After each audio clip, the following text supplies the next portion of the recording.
Bonjour à tous, j'espère que vous allez bien. Je me présente, je m'appelle Mariam Touré, je suis avocat au barreau de Paris.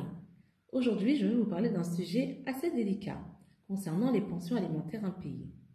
Pourquoi ai-je décidé d'aborder ce sujet avec vous? Tout simplement parce que de nombreuses femmes sont malheureusement seules à subvenir aux charges alimentaires de leurs enfants. Comme son nom l'indique, la pension alimentaire a un caractère alimentaire. Elle est allouée par une décision de justice.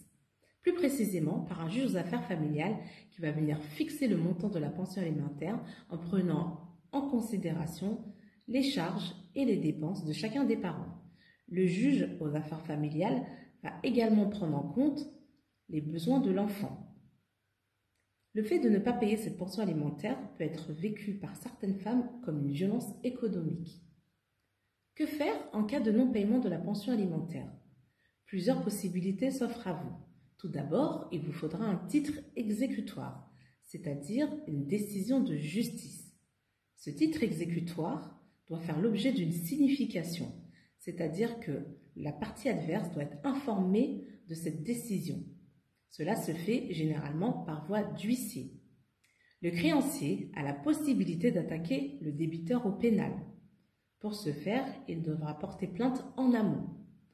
En effet, le fait de ne pas verser cette pension alimentaire dans un délai de 2 mois est constitutif d'un délit pénal, qui est tout simplement le délit d'abandon de famille, qui est prévu à l'article 227-3 du Code pénal.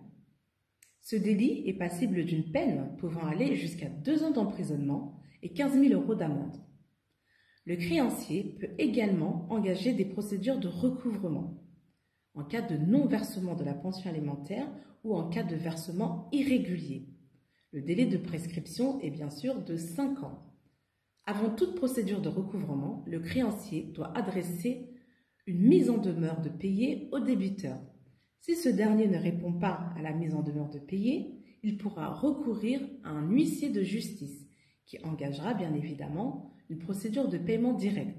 Cette procédure de paiement direct se fera auprès de l'employeur ou de la caisse des retraites ou même du Pôle emploi si ce dernier touche une allocation chômage.